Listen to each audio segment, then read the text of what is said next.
Hello friends, welcome back to my channel Winged Chariot Academy. இப்போ நான் உங்களுக்கு ஒரு கழுகோட பிக்சரை ஷேர் பண்ணியிருக்கிறேன். இதை பார்த்த உடனே இதிலிருந்து நாம் என்ன புதுசாக தெரிஞ்சுக்க போகிறோம், இதை எதுக்கு இப்போ நான் ஷேர் பண்ணியிருக்கிறேன் அப்படின்னு உங்களுக்கு நிறைய டவுட்ஸ் இருக்கும்.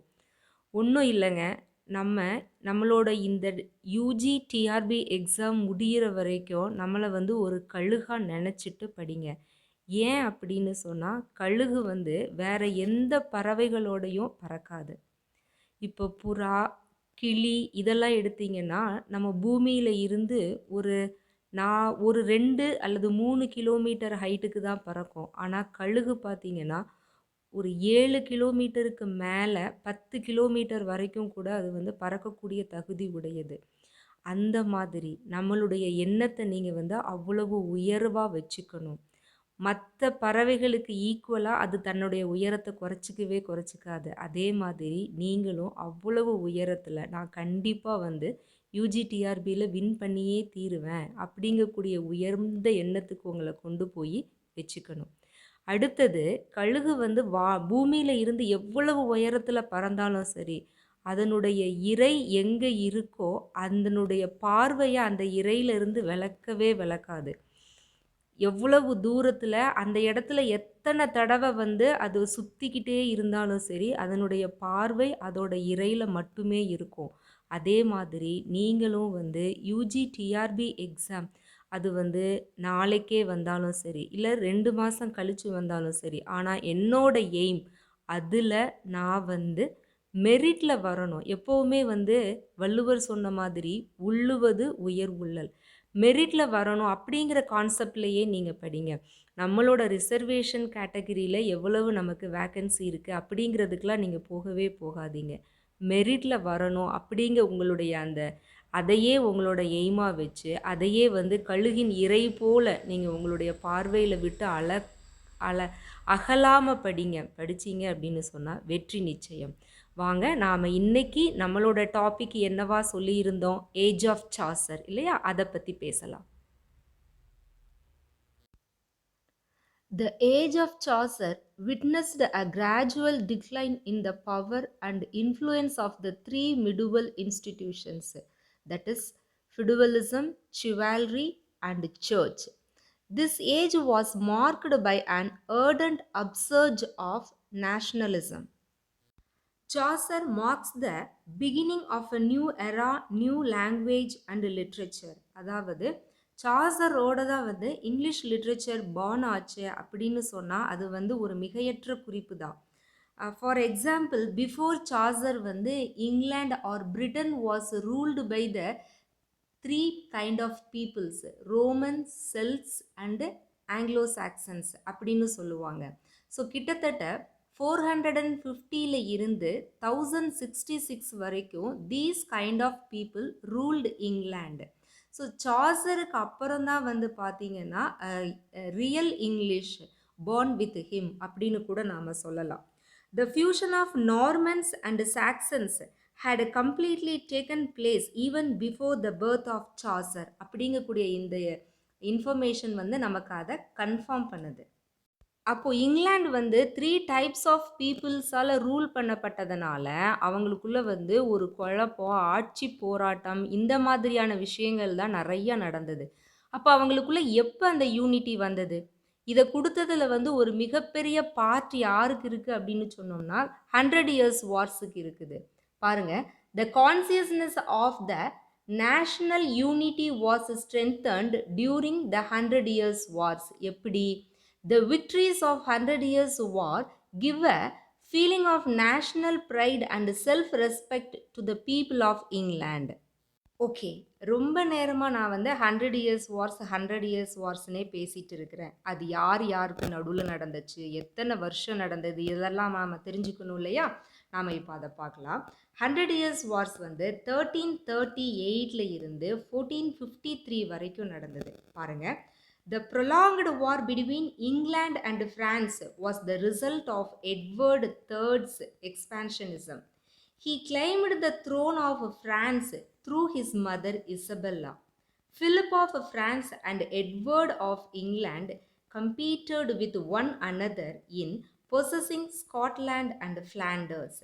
The Hundred Years' War broke out in 1338. This was the reason for the beginning of Hundred Years' War and dragged on for several years with England and France winning and losing alternately. Initially, England won the battles of Crecy and Poitiers. In 1360, the Treaty of Brittany was signed and the French king surrendered to the English. Henry V won the Battle of Agincourt in France in 1415. He married the French princess and became the regent of France.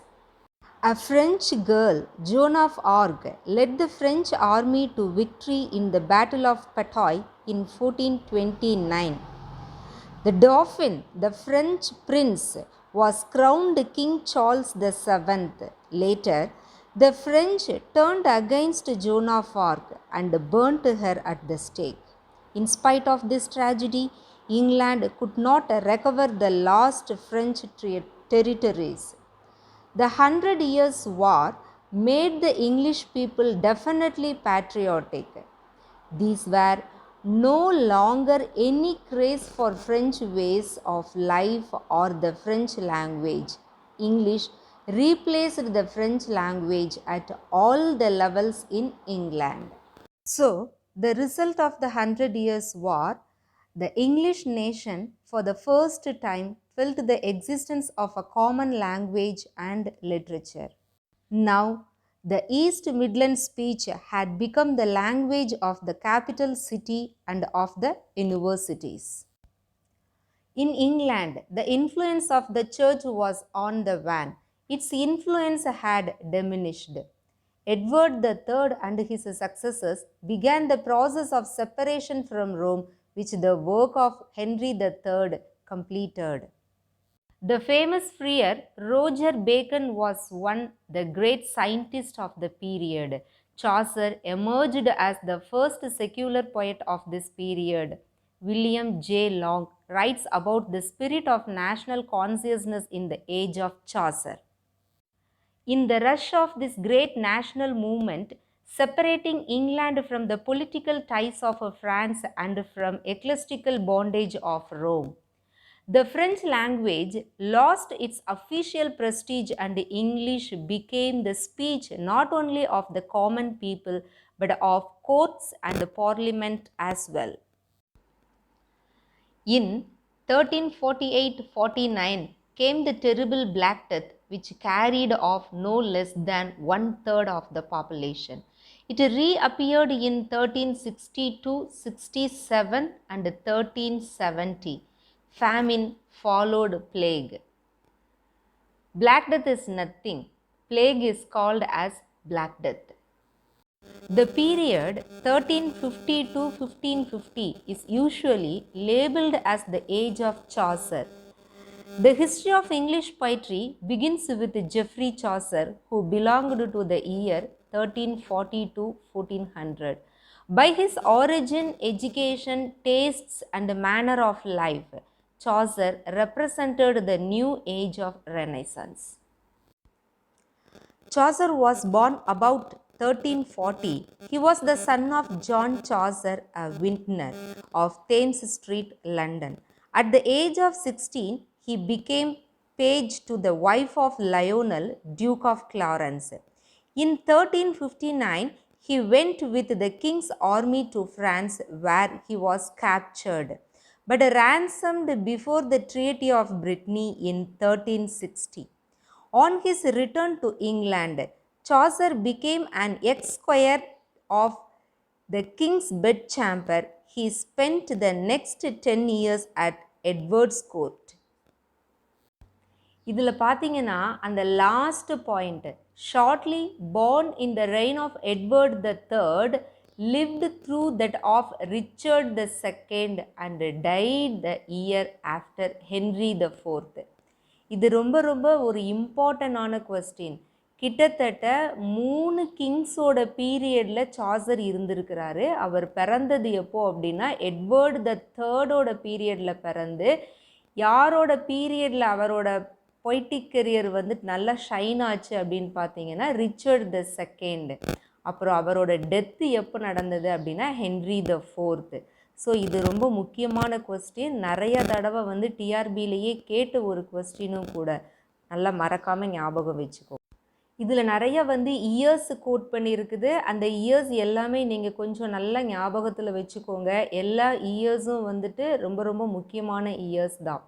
So at the age of 17 he became the page of wife of Duke of Florence. In 1359 he involved in the 100 Years War.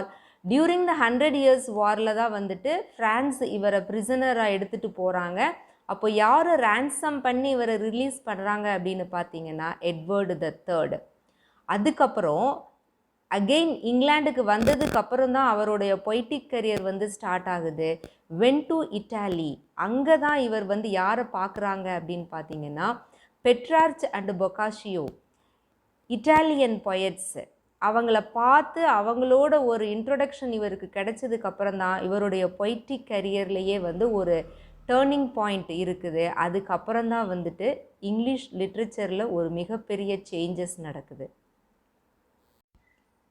Italy was the cradle of the new spirit of inquisitiveness and inquiry, which was revived by the study of the literature of classical antiquity and a renewed interest not only for the art but also for the moral ideas of ancient Greece and Rome.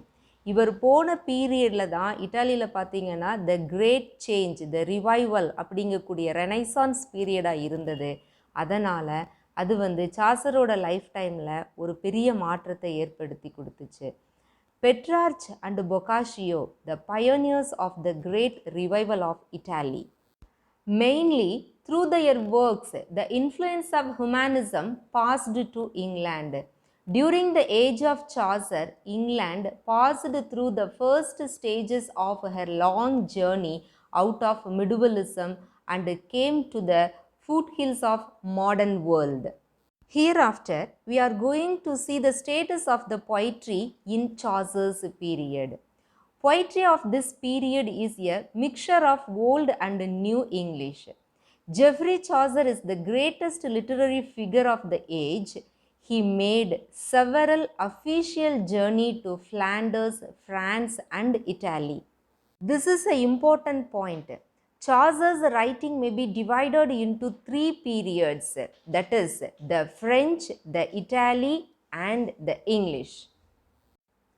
சாசரோட poetic career வந்துட்டு 3 divide பண்ணுறோம். இதில் பார்த்தீங்கன்னா மெயினாக வந்து French period translation period அப்படின்னு சொல்லியும், Italian பீரியடை வந்து imitation period அப்படின்னு சொல்லியும், இங்கிலீஷ் பீரியடில் தான் அவரோட ஒரிஜினாலிட்டி நமக்கு வந்து தெரிய வந்தது அப்படின்னு சொல்கிறாங்க. அந்த அடிப்படையில் பார்த்தீங்கன்னா அவரோட ஃப்ரெஞ்சு பீரியட் எப்படி இருக்குன்னு பாருங்கள். Saucers earliest work consists translation of some portions of the famous French work Roman de la Rose. The poems of the earliest or French group are closely modeled upon French originals. The Roman of the Rose is a translation of Le Roman de la Rose French poem. It is a lengthy allegorical poem. It is composed in octosyllabic couplet. This poem was composed by Guillaume de Lorry and Jean de Meg. This poem was a fragment even though it was written in 8,000 lines. The second period or the Italian stage, it started in 1369 along with the Book of Duchess, which was written on the death of Blanche, John of Gaunt's wife. Composed in the manner of reigning French school, but Chaucer gave his elegy freshness and sincerity. The second period or Italian stage. Chaucer's Italian period is characterized by variety and new technical innovations in his period. He read Dante's Divine Comedy, Petrarch's Sonnets and Boccaccio's Decameron. In Italy, he saw the dawn of Renaissance, which influenced his poetry. The first work in Italian stage is The House of Fame, which was published in the year 1382. Completely, it was a dream allegory poem. It shows Dante's influence and presents Chaucer's humor in this poem. The next work, The Legend of Good Woman, it was published in the year 1385. It's also an unfinished work. Originally planned to contain 19 tales of virtuous women, but 8 completed tales and the 9th is incomplete. இதுவும் வந்து உங்களுக்கு கேண்டன்பரி tales மாதிரி தான். It is also a fragment work. The legend of good woman அதுதான் வந்துட்டு இங்கிலீஷில் இருக்கக்கூடிய first heroic கப்லெட்ஸில் எழுதின ஒர்க். அடுத்தது பார்த்தீங்கன்னா ட்ராய்லஸ் அண்ட் கிரிசைடி, ஃபவுண்டட் ஆன் பொக்காசியோஸ் ஃபிலாஸ்ட்ரோ. இது வந்து பொக்காசியோ எழுதின ஃபிலாஸ்ட்ரோ ஒர்க்கை வந்து தழுவி எழுதப்பட்டது. இந்த ஒர்க்கில் he reflects his own age and society. It considered his best narrative work. இதில் பார்த்தீங்கன்னா அவர் ரைம் ராயலை வந்து யூஸ் பண்ணியிருக்கிறாரு. Now we are in the last period, that is English stage of Chaucer. Chaucer becomes independent. இந்த பீரியடில் பார்த்தீங்கன்னா அதாவது French பீரியடில் சாசரோட work எல்லாமே வந்துட்டு based on translation of French works அப்படின்னு இருந்தது. இட்டாலியன் பீரியட் எடுத்துக்கிட்டிங்கன்னா எல்லாமே வந்து இமிட்டேஷன், இட்டாலியன் ஒர்க்கு அதோட இமிட்டேஷனை தான் பேஸ் பண்ணி தான் வந்து அந்த ஸ்டேஜ் இருந்தது. ஆனால் இங்கிலீஷ் ஸ்டேஜில் அவரோட ஒரிஜினாலிட்டி நமக்கு கிடச்சிச்சு. The monumental work of this period is the Canterbury Tales. இந்த பீரியடில் அவரோட பெஸ்ட் ஒர்க், மெமரபிள் ஒர்க் அப்படின்னு சொன்னோம்னா அது வந்து கேண்டர்பரி டேல்ஸ் தான். It is a collection of 24 tales in verse and prose. அது என்ன, இதில் வந்து கிட்டத்தட்ட 120 டேல்ஸ் அவங்க பிளான் பண்ணியிருப்பாங்க, ஆனால் 24 டேல்ஸ் தான் அவங்க வந்து கம்போஸ் பண்ணியிருப்பாங்க. இதில் பார்த்தீங்கன்னா மேக்ஸிமம் ஆஃப் டேல்ஸ் வந்து வேர்ஸ் டைப்பாகவும் 2 or 3 டேல்ஸ் மட்டும் வந்து ப்ரோஸ் டைப்பாகவும் நமக்கு கிடச்சிருக்குது. It was told by entertainment by a group of pilgrims from London to Canterbury to the shrine of Thomas a Becket. இது எங்கேருந்து, லண்டனில் இருந்து தாமஸ் ஏ பெக்கெட்டோட பில்கிரிம்ஸ் இருக்கக்கூடிய பிளேஸான கேண்டன்பரிக்கு போகும்போதும் ரிட்டர்ன் வரும்போதும் ஈச் பில்கிரிம்ஸ் வந்து ஹாவ் டு சே 2 டேல்ஸ் அப்படிங்கிறது தான் அவங்களுடைய ஒரிஜினல் பிளான். ஆனால் வந்து அது கம்ப்ளீட் ஆகலை. Chaucer made his pilgrimage in spring season, especially in the month of April. நல்லா பாருங்கள், சாசர் வந்துட்டு இதை ரொம்ப அருமையான ஸ்ப்ரிங் சீசன் அப்படின்னு சொல்லியிருப்பார். ஆனால் டிஎஸ் எலியட் அவரோட வேஸ்ட்லேண்டில் இதை அப்படியே ஆப்போசிட்டாக சொல்லியிருப்பார். ஏப்ரல் இஸ் த க்ரூவலஸ்ட் மந்த் அப்படின்னு சொல்லிட்டு.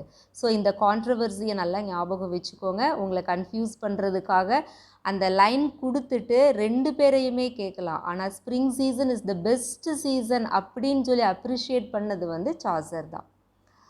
For the general idea of the tales, Chaucer was indebted to Boccaccio. இதாவது பில்கிரிம்ஸ் வந்துட்டு போகும்போதும் வரும்போதும் அவங்களோட ட்ராவலிங் வந்து போராக இருக்கக்கூடாது, ஒரு என்டர்டைன்மெண்ட் ஸ்டோரியோட இந்த இதை கொண்டு போகலாம் அப்படிங்கிற இந்த ஐடியா மட்டும் அவர் வந்து யார்கிட்டேருந்து பாரோ பண்ணியிருப்பார் அப்படின்னு பார்த்தீங்கன்னா பொக்காஷியோ கிட்டேருந்து பாரோ பண்ணியிருப்பார். Pilgrims started from the Tabard in Southwark. அவங்க எங்கே அசம்பிள் ஆகிறாங்க அப்படின்னு சொன்னால் டாபர்டு இன். அது எங்கே சிச்சுவேட் ஆகிருக்குது அப்படின்னா சவுத் வார்க்கில் சிச்சுவேட் ஆகிட்டு இருக்குது. They are 29 including Chaucer. சாசரோடு சேர்த்து அந்த ட்ராவலில் பார்ட்டிசிபேட் பண்ண பில்கிரிம்ஸ் எத்தனை பேருன்னு பார்த்தீங்கன்னா 29. The 29 characters are carefully chosen. எதுக்காக வந்து அந்த வேர்டு carefully chosen அப்படின்னு கொடுத்துருக்காங்க அப்படின்னு பார்த்தீங்கன்னா they represent various segments of contemporary society. Chaucer இருந்த 14th century, அதாவது மிடில் இங்கிலீஷ் பீரியடில் இருக்கக்கூடிய அரிஸ்டோக்ராட்டிக் ஃபேமிலியில் இருந்து கடைநிலை மக்கள் அப்படின்னு சொல்லுவோம் இல்லையா, குக், மேன்சிபல், அது வரைக்கும் இருக்கக்கூடிய எல்லா டைப்ஸ் ஆஃப் கேரக்டர்ஸையும் இந்த ஸ்டோரியில் வந்து இந்த டேலில் அவர் கொண்டு வந்திருப்பார். அதனால தான் என்ன சொல்லியிருக்காங்க, கேரக்டர்ஸ் ஆர் கேர்ஃபுல்லி சூசன் அப்படின்னு சொல்லியிருக்கிறாங்க. அடுத்தது பாருங்கள், Chaucer emerges as the first great storyteller in verse in contemporary tales. Only 23 pilgrims got their turn to tell stories. நம்ம ஏற்கனவே பார்த்தோம் 24 ஸ்டோரிஸ் தான் நமக்கு கிடைச்சது அப்படின்னு சொல்லிட்டு. எஸ், அதனால் இந்த லாஸ்ட் ஸ்டேட்மெண்ட் வந்து அதை ப்ரூவ் பண்ணுது பாருங்கள். 23 பில்கிரிம்ஸ் மட்டும்தான் வந்துட்டு got a chance to tell the story. அதனால தான் 23 வந்து கம்ப்ளீட்டட் அண்ட் 24th ஸ்டோரியே வந்து இன்கம்ப்ளீட் அப்படின்னு தான் சொல்கிறாங்க.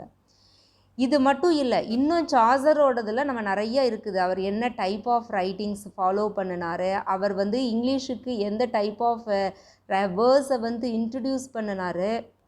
அடுத்தது சாசரோட பீரியடில் இருந்த ப்ரோஸ் ரைட்டர்ஸ் யார், போயட்ஸ் யார், அது போக அந்த பீரியடில் ட்ராமாஸ் எல்லாம் வந்துருச்சா வரலையா, இந்த மாதிரி நிறையா கொஸ்டின்ஸ் நமக்கு இன்னும் இருக்குது. அதை நம்மளோட நெக்ஸ்ட் வீடியோவில் பார்ப்போம். அடுத்தது நெக்ஸ்ட் வீடியோ அப்லோட் பண்ணும்போதே உங்களுக்கு இதில் இருந்து சம் எம்சிக்யூஸோட நெக்ஸ்ட் வீடியோஸை வந்து நம்ம ஸ்டார்ட் பண்ணலாம். அதுக்கு முன்னாடி இதில் கொடுத்துருக்கக்கூடிய எல்லா விஷயங்கள்லையும் நீங்கள் தரவாயிருங்க. கண்டிப்பாக அடுத்த வீடியோஸ் வந்து உங்களுக்கு அதை டெஸ்ட் பண்ணுற மாதிரியான எம்சிக்யூஸோடவே இருக்கும். Okay, all the best.